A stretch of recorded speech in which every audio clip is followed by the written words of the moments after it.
Selamat pagi, siang, dan sore Bu Setia dan teman-teman sekalian. Perkenalkan kami dari kelompok 5 yang akan mempresentasikan mengenai chapter 5 yaitu Personnel Planning and Recruiting. Sebelum memulai presentasi, izinkan saya memperkenalkan anggota kelompok 5 yaitu ada Vincentia Setiana, Rachma Azalia, Tiffany, Graciela Giastian, dan saya sendiri Yohanli. Subbab pertama yang akan kita pelajari adalah Workforce Planning and Forecasting. Workforce planning merupakan proses memutuskan posisi apa yang harus diisi oleh perusahaan dan bagaimana cara mengisinya, dengan tujuan untuk menghilangkan kesenjangan antara kebutuhan tenaga kerja perusahaan. Hal ini dapat dilakukan dengan meninjau rencana bisnis klien dan data tenaga kerja. Yang kedua, memperkirakan dan mengidentifikasi posisi. Ketiga, mengembangkan rencana strategis ketenaga kerjaan. Dan yang terakhir, melaksanakan rencana tersebut. Selanjutnya ada recruitment and selection process. Yang pertama, pastinya perusahaan melakukan employment planning and forecasting. Setelah itu, baru dilakukan perekrutan atau mengumpulkan seluruh kandidat yang ada. Setelah mendapatkan kandidat, langsung ke tahap application forms. Lalu, perusahaan menyaring application forms terbaik untuk melanjutkan ke tahap interview. Setelah itu, barulah kandidat becomes employee. Namun, seleksi proses perusahaan tidak sampai di situ saja, melainkan ada tahap-tahap berkelanjutannya lagi, seperti yang bisa kita lihat di bawah gambar tersebut. Submateri kedua yaitu strategi and workforce planning, artinya perencanaan tenaga kerja harus menjadi bagian integral dari proses perencanaan perusahaan.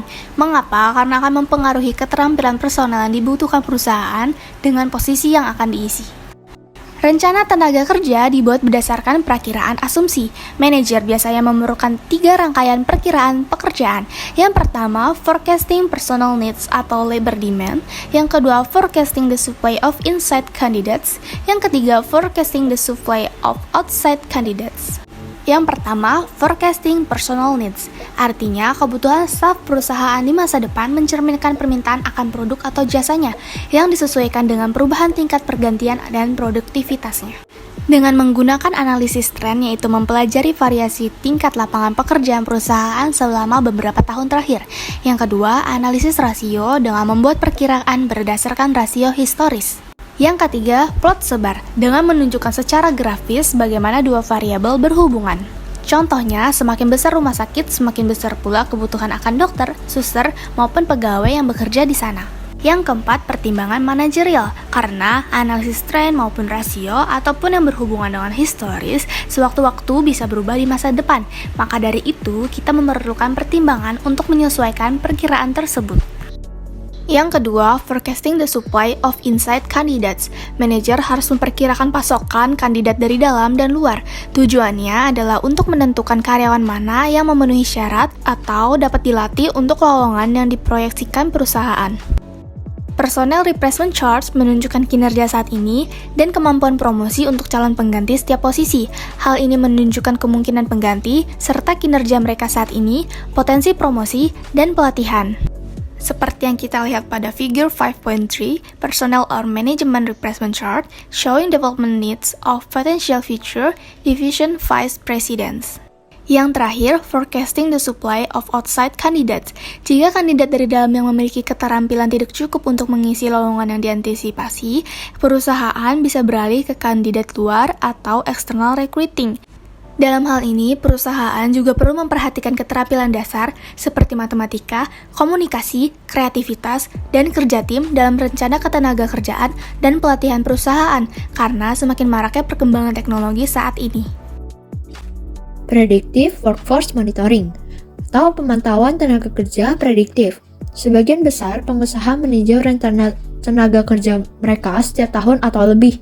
Namun, karena adanya kekurangan waktu, oleh karena itu, beberapa perusahaan melakukan perencanaan secara terus-menerus. Mereka melakukan pemantauan tenaga kerja secara prediktif.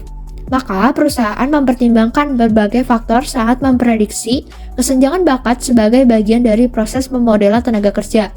Terdapat karakteristiknya seperti usia, kelayakan pensiun, untuk kelompok pekerjaan, tren ekonomi, antisipasi kenaikan atau penurunan tingkat kepegawaian, dan promosi internal. Matching projected labor supply and demand with a plan. Perusahaan harus membuat rencana atau mengidentifikasi posisi yang akan diisi. Seperti yang pertama, kandidat atau sumber potensial internal dan eksternal untuk posisi tersebut. Kedua, pelatihan dan promosi yang akan diperlukan untuk memindahkan orang ke posisi tersebut. Yang ketiga, sumber daya yang diperlukan untuk melaksanakan rencana tersebut.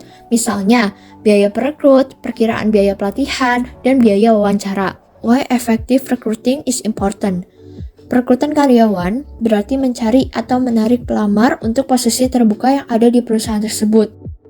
Improving recruitment effectiveness, recruiters, sources, and branding. Pertama, perekrut. Para pelamar kerja harus melakukan pelatihan mencakup keterampilan interpersonal, seperti dalam berkomunikasi, pengetahuan dasar tentang cara merekrut, dan bagaimana undang-undang IEO mempengaruhi perekrut. Kedua, sumber. Sumber rekrutmen melibatkan penentuan pilihan rekrutmen Anda, atau referensi, iklan online, dan sebagainya, dan kemudian menilai mana yang terbaik untuk pekerjaan yang dimaksud. Ketiga, merek atau reputasi atau branding.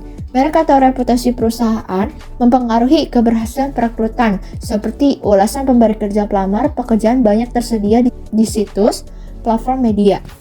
The Recruiting Yield Pyramid atau piramida hasil perekrutan, di mana hubungan aritmatika historis antara prospek rekrutmen dan undangan, wawancara, dan penawaran yang dibuat, dan penawaran yang diterima. Para manajer menggunakan piramida hasil perekrutan atau penempatan staf, seperti sources of candidates. Perekrutan biasanya dapat seperti LinkedIn, agen tenaga kerja, dan baris iklan. Namun, sumber internal atau merekrut dari dalam seringkali merupakan sumber kandidat terbaik. Memilih untuk mengisi posisi terbuka dengan kandidat dari dalam memiliki keuntungan. Yang pertama, dapat memanfaatkan pengetahuan yang sudah ada tentang kekuatan dan kelemahan kandidat. Kedua, karyawan yang dipromosikan mungkin lebih berkomitmen pada perusahaan dan dapat meningkatkan semangat dan keterlibatan mereka. Nah, proses perekrutan internal ini mungkin membutuhkan lebih sedikit waktu dan biaya karena tidak memerlukan orientasi dan pelatihan yang ekstensif. Selain perekrutan dari dalam, ada juga perekrutan dari luar. Memilih dengan mengisi posisi terbuka dengan kandidat dari luar memiliki keuntungan. Yang pertama, memiliki pengalaman yang lebih luas atau keterampilan khusus yang tidak tersedia di dalam perusahaan. Kedua, dapat membawa perspektif dan ide segar ke dalam perusahaan. Ketiga, gaji yang ditawarkan kepada kandidat eksternal mungkin lebih tinggi, tetapi ini juga dapat menyebabkan ekspektasi yang lebih tinggi terhadap kinerjanya. Ada beberapa aturan yang dapat digunakan dalam menentukan keputusan dalam perekrutan internal maupun eksternal. Yang pertama, jika memerlukan keterampilan khusus dan tidak tersedia di dalam perusahaan, maka cara terbaik adalah mencari kandidat dari luar atau eksternal. Yang kedua, jika perusahaan Anda berkembang dan memiliki perencanaan, suksesi, dan inventaris keterampilan yang efektif, maka dapat memilih kandidat dari dalam atau internal. Finding internal candidates atau mencari kandidat internal. Posting pekerjaan berarti mempublikasikan pekerjaan yang terbuka kepada karyawan dan biasanya dengan mempostingnya di internet atau di papan buletin perusahaan. Postingan ini mencantumkan atribut pekerjaan seperti kualifikasi, supervisor, jadwal kerja, dan tingkat gaji. Rekrutmen internal juga untuk memastikan kecocokan yang tepat antara kandidat dan pekerjaan yang tersedia. Employee Engagement Guide for Managers atau panduan keterlibatan karyawan untuk manajer. Promotion from within atau promosi dari dalam. Di sini saya menggunakan contoh dari perusahaan FedEx, di mana mereka memiliki kebijakan perekrutan dan promosi dari dalam atau internal, seperti survei sikap karyawan, program pengakuan dan penghargaan, proses evaluasi kepemimpinan, komunikasi karyawan yang ekstensif, dan proses banding karyawan untuk menumbuhkan komitmen dan keterlibatan karyawan. Seorang manajer yang tertarik untuk mendorong keterlibatan karyawannya dapat mengambil beberapa pedoman berguna dari sistem FedEx ini, di mana yang pertama itu, tunjukkan minat yang tulus terhadap aspirasi karir karyawan. Yang kedua, memberikan penilaian berorientasi karir. Yang ketiga, memiliki sistem penempatan kerja yang formal. Yang keempat, menyediakan pelatihan yang diperlukan. Dan yang kelima, memastikan karyawan ini memiliki akses yang memadai terhadap informasi. Outside sources of candidates atau sumber kandidat dari luar. Informal recruiting and the hidden job market. Perekrutan informal dan pasar kerja tersembunyi, di mana lowongan pekerjaan ini tuh maksudnya tidak dipublikasikan secara terbuka dan hanya tersedia melalui jaringan pribadi atau hubungan profesional. Terus yang kedua itu ada recruiting via the internet, di mana perusahaan memasang iklan di situs web mereka sendiri serta di papan pekerjaan. Dengan menggunakan internet, pencari kerja dapat mencari pekerjaan berdasarkan kata kunci yang diinginkan. Namun, perekrutan online ini memiliki dua potensi masalah. Yang pertama, orang yang lebih tua itu atau beberapa kelompok minoritas cenderung tidak online atau tidak update. Terus yang kedua, kelebihan internet ini tuh biasanya pengusaha akhirnya kebanjiran resume.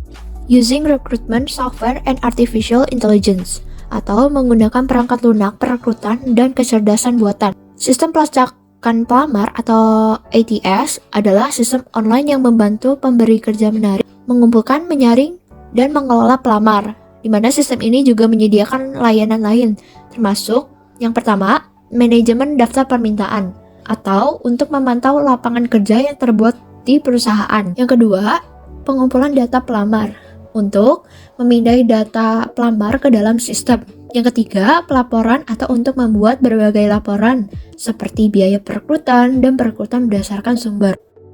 Berikutnya, advertising. Meskipun perekrutan berbasis web menggantikan iklan pencarian bantuan tradisional, iklan cetak tetap masih populer. Targetkan iklan Anda di tempat yang akan menjangkau calon karyawan Anda. Ketika membuat iklan, sebaiknya menggunakan panduan AIDA, Attention, Interest, Desire, and Action, yaitu perhatian, minat, keinginan, dan tindakan untuk membuat iklan. Berikut merupakan panduan menulis iklan berdasarkan panduan AIDA. Saat menulis iklan, pertama, tarik perhatian pada iklannya. Selanjutnya, kembangkan minat pada pekerjaan itu. Misalnya, apakah Anda ingin memberikan pengaruh? Ciptakan hasrat dengan menonjolkan kata-kata seperti perjalanan atau tantangan. Sebagai contoh, memiliki sekolah pasca sarjana di dekatnya mungkin menarik bagi para insinyur dan orang-orang profesional. Terakhir, iklan harus mendorong tindakan dengan pernyataan seperti hubungi sekarang. Berikut merupakan contoh iklan sesuai panduan AIDA. Employment agencies. Yang pertama ada public agencies operated by federal, state, or local governments. Yang kedua ada agencies associated with non-profit organizations. Lalu yang ketiga ada privately owned agencies. Public agencies operated by federal, state, or local governments. Setiap negara bagian mempunyai badan layanan ketenagakerjaan publik yang dikelola negara. Departemen Tenaga Kerja Amerika Serikat mendukung lembaga-lembaga ini melalui hibah dan bantuan lain seperti Bank Pekerjaan Terkomputerisasi Nasional. Demikian pula Career One Stop DOL memungkinkan konselor agensi untuk memberi saran kepada pelamar tentang pekerjaan yang tersedia di negara bagian lain juga. Lembaga-lembaga ini berguna karena selain mengisi pekerjaan, konselor akan mengunjungi tempat kerja pemberi kerja, meninjau persyaratan pekerjaan pemberi kerja, dan bahkan membantu pemberi kerja dalam menulis deskripsi pekerjaan. Sebagian besar negara telah mengubah agen layanan ketenagakerjaan negara bagian mereka menjadi lembaga satu atap. Agencies associated with non-profit organization. Sebagian besar perkumpulan profesional dan teknis atau nirlaba, seperti Institute for Electrical and Electronic Engineers atau IEEE, memiliki unit yang membantu anggotanya mendapatkan pekerjaan. Banyak badan publik khusus yang menempatkan masyarakat pada kategori khusus, seperti penyandang disabilitas. Privately owned agencies. Agen tenaga kerja swasta merupakan sumber penting tenaga administrasi sebagai kerah putih dan manajerial, karena mereka mengenakan biaya yang ditetapkan oleh undang-undang negara bagian dan diposting di kantor mereka untuk setiap pelamar yang mereka tempatkan. Namun, menggunakan agen tenaga kerja berarti menghindari potensi jebakan. Recruitment Process Outsourced. Recruitment Process Outsourced atau RPOS adalah vendor khusus yang menangani semua atau sebagian besar kebutuhan perekrutan pemberi kerja. Mereka biasanya menandatangani kontrak jangka pendek dengan pemberi kerja dan menerima biaya bulanan yang bervariasi sesuai jumlah perekrutan aktual yang perlu dilakukan oleh pemberi kerja. On-Demand Recruiting Services. On-Demand Recruiting Services atau ODRS adalah perekrut yang dibayar per jam atau proyek, bukan berdasarkan persentase, untuk mendukung proyek tertentu. Misalnya, ketika manajer sumber daya manusia di sebuah perusahaan bioteknologi harus mempekerjakan beberapa lusin orang dengan gelar ilmiah dan pengalaman di bidang farmasi, dia menggunakan perusahaan ODRS. Know Your Employment Law, Contract Employees. Sesuai dengan sebagian besar undang-undang ketenagakerjaan dengan pengecualian terbatas tertentu, pekerja dari perusahaan penempatan staf sementara yang bekerja di tempat kerja pemberi kerja akan dianggap sebagai pekerja dari agen tersebut dan pemberi kerja. Tanggung jawab pemberi kerja bergantung pada sejauh mana pengawasnya mengendalikan perusahaan tersebut. Oleh karena itu, semakin banyak yang dilakukan oleh lembaga tersebut, maka semakin baik. Selanjutnya kita akan membahas tentang recruiting a more diverse workforce. Jadi tuh ini bagaimana para perekrut untuk merekrut karyawan barunya dengan berbagai cara. Yang pertama itu ada offshoring dan outsourcing job.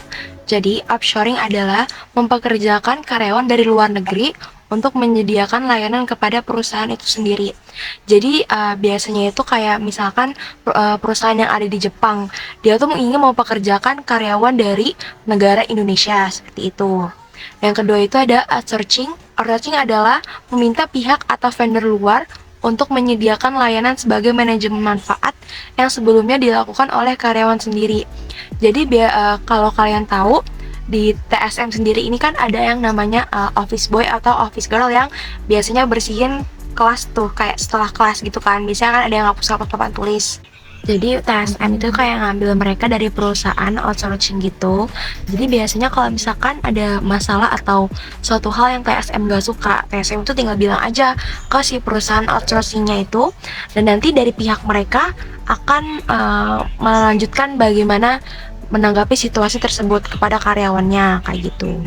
Selanjutnya ada executive recruiters, atau biasa disebut sebagai headhunter, adalah agen tenaga kerja khusus yang dipekerjakan oleh pemberi kerja untuk mencari talenta manajemen puncak bagi klien mereka. Jadi biasanya untuk manajemen puncak itu adalah orang-orang yang memiliki pengalaman yang cukup banyak atau cukup tinggi gitu. Dan mereka tuh biasanya kalau mencari pekerjaan baru itu biasanya dari relasi, bukan dari aplikasi jobs gitu. Oke, selanjutnya ada working with recruiters, yaitu adalah mempertahankan kayak kita untuk bekerjasama dengan para recruiter. Nah, itu ada beberapa pedoman untuk mempertahankan dan bekerja perekrutan eksekutif itu membutuhkan kehati-hatian. Nah, pedomannya itu ada yang pertama, itu pastikan perusahaan dapat melakukan pencarian penyuluh. Yang kedua itu temui orang-orang yang benar-benar akan menangani tugas Anda. Dan yang ketiga itu pastikan perekrut dan Anda menyetujui tipe individu seperti apa yang akan dikerjakan. Jadi kalian tuh harus ada komunikasinya biar nggak miskom, kayak perusahaan tuh ingin minta tolong dicarikan calon karyawan yang seperti apa sih, kayak gitu. Yang keempat itu ada dapatkan persetujuan hitam di atas putih. Jadi setiap apapun yang kita lakukan dengan mengatasnamakan perusahaan, itu lebih baik dilakukan adanya perjanjian agar tidak terjadi hal-hal yang tidak diinginkan gitu. Yang kelima itu tanyakan apakah perekrut telah memeriksa kandidat akhir. Yang keenam, dapatkan catatan referensi tersebut secara tertulis dari perekrut. Yang ketujuh, pertimbangkan menggunakan perekrut yang keahliannya di industri spesifik. Selanjutnya ada internal recruiting. Ini semakin banyak perusahaan yang melakukan perekrutan manajemen secara internal untuk penempatan pejabat puncak seperti CEO atau presiden dan anggota dewan, dan untuk melakukan penggeledahan rahasiaan.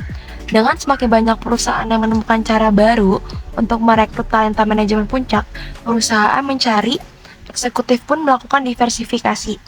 101 recruiting itu ada saatnya dalam kehidupan sebagian besar usaha kecil ketika pemilik tuh menyadari bahwa darah baru tuh atau kayak karyawan baru tuh diperlukan untuk membawa perusahaan ke tingkat berikutnya. Jadi tuh para pemilik tuh kayak nanya, haruskah pemilik tuh merekrut orang ini secara pribadi atau bisa dari orang-orang yang asing yang tidak mereka kenal, seperti itu. Selanjutnya ada referrals and walk-in. Jadi referrals adalah di sini tuh kayak pemberi kerja memasang pengumuman lowongan dan permintaan rujukan di situs web, papan buletin, atau papan dinding. Seringkali mereka menawarkan hadiah untuk penghargaan uang tunai kepada referensi yang mengarah pada perekrutan. Jadi biasanya itu tuh para karyawan mereka atau karyawan internalnya itu memberikan referensi nih. Dan kalau misalkan cocok, nanti tuh mereka bakal, kalau misalkan karyawan yang mereka bawa cocok, nanti mereka bakal dapat hadiah kayak gitu. Terus yang kedua itu ada walks-in atau yang biasa disebut lamaran langsung yang dibuat di kantor. Ini tuh merupakan sumber pelamar yang besar. Terkadang memasang tanda dibutuhkan bantuan di luar pintu mungkin merupakan cara yang paling hemat biaya untuk menarik pelamar lokal yang baik. Jadi tuh biasanya ini tuh kita benar-benar nggak tahu kita tuh akan mewawancarai siapa dan orangnya itu seperti apa. Berikutnya ada college recruiting. Jadi biasanya para perekrut dari perguruan tinggi itu mengirimkan perwakilan pemberi kerja ke kampus-kampus untuk menyaring pelamar dan membentuk kelompok pelamar dari angkatan yang lulus atau bisa juga dari semester yang udah tua gitu. Hal ini tuh penting. Nah, baru-baru ini juga pasar kerja tingkat pemula tuh merupakan yang terkuat dalam beberapa tahun terakhir. Selanjutnya itu ada internship atau yang biasa kita sebut itu magang. Nah, ini tuh bisa menjadi situasi win-win bagi pelajar. Hal ini bisa berarti mengasah keterampilan bisnis, belajar lebih banyak tentang calon pemberi kerja, dan menemukan karir yang disukai ataupun tidak disukai. Pengusaha dapat menggunakan pekerja magang untuk memberikan kontribusi yang berguna sambil mengevaluasi mereka sebagai karyawan penuh waktu. Selanjutnya ada recruiting a more diverse workforce, yaitu alat perekrutan yang udah kita jelasin dari tadi tuh tentunya juga tuh berguna gitu untuk merekrut pelamar dari kalangan minoritas. Tapi rekrut keberagaman tuh kayak memerlukan beberapa langkah khusus. Selanjutnya ada military personnel. Personil militer Amerika Serikat yang kembali dan keluar merupakan sumber yang sangat baik untuk calon anggota baru yang terlatih dan disiplin. Namun, seringkali itu mereka mengalami kesulitan untuk mendapatkan penempatan. Untuk membantu mengatasi hal ini, pemerintah menawarkan kredit pajak kepada pemberi kerja yang mempekerjakan veteran. Dan banyak pemberi kerja, termasuk Walmart, memiliki program khusus untuk merekrut veteran. Recruiting woman. Mengingat kemajuan yang dicapai perempuan dalam mendapatkan dan unggul dalam berbagai pekerjaan, orang mungkin berasumsi bahwa pemberi kerja tidak memerlukan upaya perekrutan khusus. Strategi yang paling efektif adalah yang didorong oleh manajemen puncak. Tujuan keseluruhannya adalah untuk menunjukkan bahwa perusahaan tersebut berada di tempat di mana perempuan ingin bekerja dan rincian rencana tersebut tidak perlu rumit. Selanjutnya ada recruiting single parents atau merekrut orang tua tunggal. Nah, jadi ada sebuah survei yang mengatakan bahwa orang tua bekerja meninggalkan anaknya di rumah itu bahkan sulit untuk mempunyai waktu bersama anak-anaknya. Mereka tuh berjuang untuk memenuhi kebutuhan hidupnya. Bahkan ada juga yang mengatakan bahwa mereka tidak lagi mempunyai waktu untuk sakit gitu. Nah, hal inilah yang dapat menjadi masalah bagi seorang manajer suatu perusahaan dalam merekrut orang tua tunggal. Maka langkah pertama dalam menarik dan mempertahankan orang tua tunggal adalah dengan membuat tempat kerja ramah pengguna. Lalu, selanjutnya ada older workers atau pekerja tua. Sekitar 32% penduduk di Amerika yang berusia 65-69 tahun itu baru saja bekerja. Jadi, para pemberi kerja pun memberikan peluang jadwal kerja yang fleksibel atau bisa juga dengan memperpendek jadwal kerja mereka secara bertahap. Selanjutnya ada diversity count, older workers. Ini masih merupakan lanjutan dari slide sebelumnya.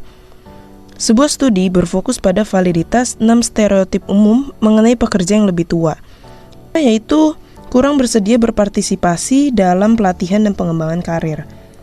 Yang kedua yaitu kurang termotivasi. Stereotip yang ketiga yaitu lebih rentan terhadap ketidakseimbangan pekerjaan. Stereotip yang keempat yaitu kurang sehat. Yang kelima, lebih menolak perubahan. Dan yang terakhir itu kurang percaya. Recruiting minorities atau merekrut minoritas. Yang pertama, kita harus memahami hambatan yang menghalangi setiap permasalahan yang ada, lalu merumuskan rencana dan yang terakhir melaksanakan rencana tersebut. Selanjutnya ada the disabled atau penyandang disabilitas. Jadi banyak perusahaan yang menolak untuk menerima kandidat yang memiliki catatan atau memiliki disabilitas. Namun nyatanya, pekerja penyandang disabilitas itu merupakan tenaga kerja kompeten dan efisien yang sangat baik. Kita masuk pada submateri terakhir yaitu developing and using application forms. Tujuan formulir aplikasi, jadi terdapat 4 jenis informasi yang harus diisi. Yaitu yang pertama, Anda dapat membuat penilaian mengenai hal substantif. Yang kedua, Anda dapat menarik kesimpulan tentang kemajuan dan pertumbuhan pelamar sebelumnya. Yang ketiga, Anda dapat menarik kesimpulan tentatif tentang stabilitas pelamar berdasarkan catatan kerjaan sebelumnya. Dan yang keempat, Anda mungkin dapat menggunakan data dalam lamaran untuk memprediksi kandidat mana yang akan berhasil dalam pekerjaannya. Lalu, tidak lupa kita juga harus memiliki pedoman aplikasi. Jadi, manajer itu harus mengingat beberapa pedoman praktis, terutama di bagian pekerjaan untuk meminta informasi tentang masing-masing pemberi kerja sebelumnya, serta dalam menandatangani lamaran, pemohon itu menyatakan bahwa pernyataan yang dipalsukan dapat menjadi alasan pemecatan. Formulir permohonan hukum IIO. Jadi, dalam formulir lamaran itu harus mematuhi undang-undang ketenagakerjaan yang setara. Antara lain ada pendidikan, catatan penangkapan, beritahu jika terjadi keadaan darurat, keanggotaan dalam organisasi, cacat fisik, status pernikahan, perumahan, dan resume video. Selanjutnya, menggunakan formulir aplikasi untuk memprediksi kinerja pekerjaan. Jadi dalam memilih item biodata, kita harus mempertimbangkan 3 hal, yaitu yang pertama, undang-undang ketenagakerjaan yang setara, membatasi barang-barang yang ingin Anda gunakan. Yang kedua, item non-invasif adalah yang terbaik. Lalu yang terakhir, beberapa pelamar berhasil menghasilkan jawaban biodata untuk menghasilkan pemberi kerja. Arbitrase wajib. Jadi ada 2 peringatan dalam aturan yang dilaksanakan, yaitu yang pertama, ini harus melakukan proses yang adil, dan yang kedua, soal arbitrase wajib mematikan beberapa kandidat. Jadi dalam membangun keterampilan manajemen itu ada juga sisi kemanusiaan perekrutan. Jadi dalam survei itu hampir 60% pencari kerja mengatakan bahwa mereka memiliki pengalaman pelamar yang buruk. Dan itulah sebab kita sebagai perekruter juga harus memiliki sikap yang sopan terhadap pemohon kita juga. Jangan sampai kata-kata yang kita ucapkan kepada pemohon kita itu malah mematahkan semangat mereka dalam rekrut pekerjaan di perusahaan kita. Demikian penjelasan materi chapter 5 dan kita akan masuk pada application case. Application case kami berjudul Tectonic Group. Jadi saya akan beri kesimpulan mengenai application case ini bahwa diperkirakan lebih dari 600.000 pekerjaan teknis tidak terisi di Amerika Serikat dan satu perusahaan IT-nya itu Tectonic Group. Mereka itu berjuang untuk mendapatkan pelamar yang baik. Namun masalahnya adalah bagaimana cara mereka merekrut talenta ketika tingkat pengangguran untuk pekerjaan teknologi itu mendekati nol. Akhirnya muncullah solusi dari Mr. Renzio dengan memprogram pelatihan atau magang untuk menarik orang-orang yang belum tentu memiliki sarjana tetapi yang menyatakan keinginan kuat untuk melakukan pemrograman, dan hasilnya program ini pun berhasil. Pertanyaan pertama yaitu, secara khusus, perekrutan apa yang akan Anda gunakan untuk menarik peserta ke Akademi Tektonik program pemagangan? Jawabannya, rekrutmen internal dan eksternal berdasarkan teori yang sudah dijelaskan sebelumnya. Rekrutmen internal dengan promosi program pengembangan, dan rekrutmen eksternal dengan jaringan profesional, job board, lembaga pendidikan, iklan, departemen tenaga kerja, dan perusahaan pencari tenaga kerja. Pertanyaan yang kedua yaitu rekrutmen apa lagi selain program akademi dan magang yang akan Anda rekomendasikan untuk digunakan oleh Tectonic dan apa?